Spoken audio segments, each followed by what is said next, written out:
Ángulos opuestos por el vértice. Al finalizar esta lección podremos identificar dos ángulos iguales a partir de la propiedad de que sean opuestos por el vértice. Muy bien, primero empecemos recordando que el vértice es el punto en común en donde se unen las líneas que forman un ángulo. Acá tenemos un ángulo, las dos líneas se unen en un punto en común y a ese punto le vamos a llamar vértice. Muy bien, veamos ahora la división de un ángulo llano. Un ángulo llano es aquel que mide 180 gramos, recordemos, y ahora vamos a ver que cuando tomamos ese ángulo llano y lo dividimos en dos partes, se van a formar dos nuevos ángulos, pero estos ángulos mantendrán una propiedad muy importante y es que sumados siempre nos darán 180 grados, es decir, van a ser ángulos suplementarios.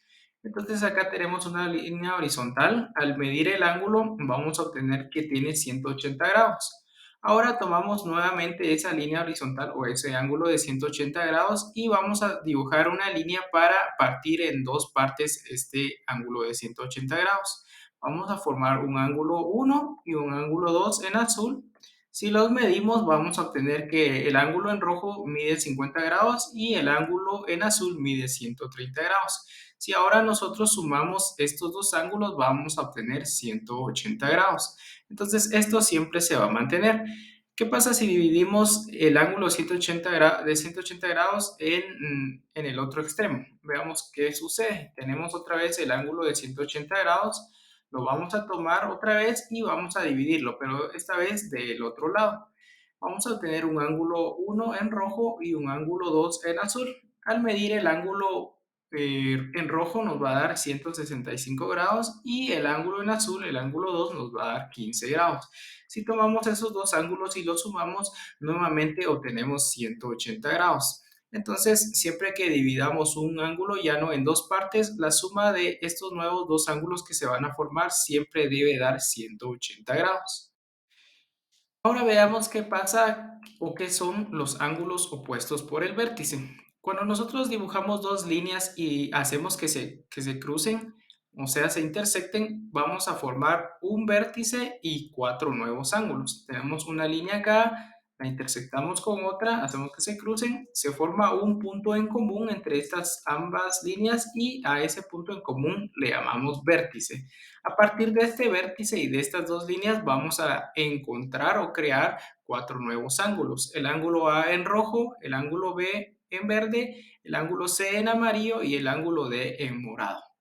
Ahora supongamos para este ejemplo que nuestro ángulo A mide 40 grados. Vamos a colocarlo acá en el diagrama y vamos a analizar solamente el ángulo C y el ángulo de 40 grados. Ya que estos dos ángulos están frente a frente, vamos a decir que son ángulos opuestos. Tomamos como referencia el punto en común, el vértice, y ya que estos dos ángulos están frente a frente, los vamos a llamar ángulos opuestos.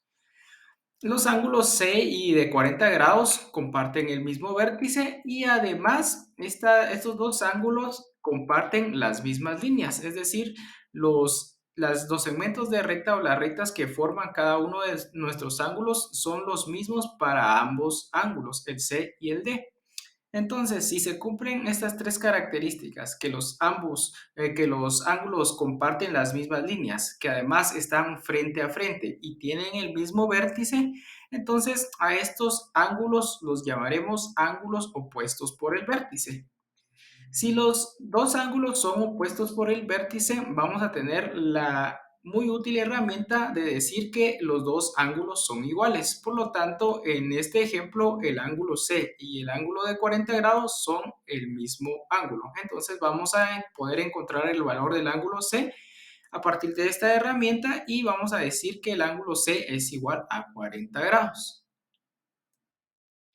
Veamos qué uso le podemos dar a esta herramienta. Tenemos el siguiente diagrama, dos líneas que se intersectan y se forma un nuevo vértice, creamos cuatro nuevos ángulos. Vamos a decir que ahora el ángulo A mide 50 grados y a partir de esto vamos a tratar de encontrar el valor del ángulo B. Copiamos el diagrama acá, aquí tenemos el ángulo B que queremos encontrar, ubicamos el ángulo A que ahora nos dicen que es de 50 grados.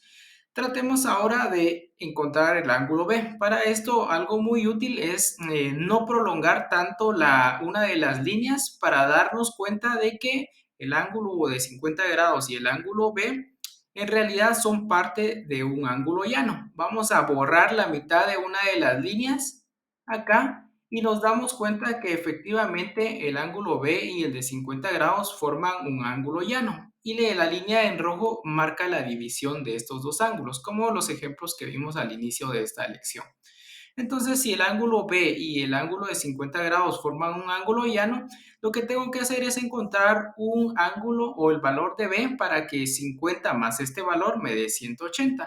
Y me doy cuenta de que el ángulo B debe ser de 130 grados para que, sumados con los 50 grados que ya me daban, nos dé 180 grados. Y así es como encontramos nuestro ángulo B borrando la mitad de una línea para darnos cuenta que en realidad es un ángulo llano el que componen tanto el ángulo B como el ángulo de 50 grados. Veamos ahora que queremos encontrar el ángulo D. Para ello vamos a borrar los otros dos ángulos y darnos cuenta de que el ángulo D y el ángulo B están frente a frente, comparten un mismo vértice y además las líneas que forman los ángulos, tanto el D como el B, son las mismas. Entonces, dadas estas dos similitudes entre los dos ángulos, estas tres similitudes entre los dos ángulos, vamos a decir que estos dos ángulos, el B y el D, son opuestos por el vértice. Y si los dos ángulos son opuestos por el vértice, entonces quiere decir que son iguales. El ángulo B es igual al ángulo D. Por lo tanto, el ángulo D también mide 130 grados. Entonces, ahora ya sabemos cómo identificar los ángulos opuestos por el vértice y sabemos la útil herramienta que nos proporciona el hecho de que ambos ángulos serán siempre iguales.